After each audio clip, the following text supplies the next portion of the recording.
Hey everyone, Technomentor here with a video for you guys. In today's video, I'm going to show you how to turn off eye tracking on your iPhone on iOS 18. This is a new feature, and if you turn it on, this is how you can turn it off. First thing is you're going to go into your setting on your iPhone, and from there on, we're going to go to accessibility.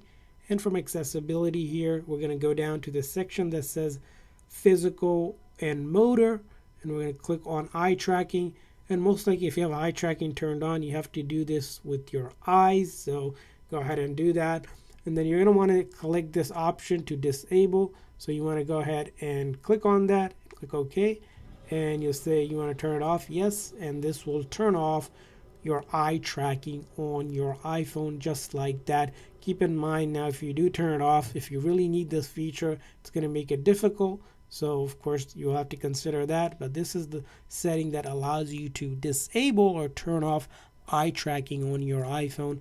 I hope this video was helpful. If so, please consider hitting the like and subscribe button for more tips and tricks for your iPhone and other iOS devices. We'll see you guys next time.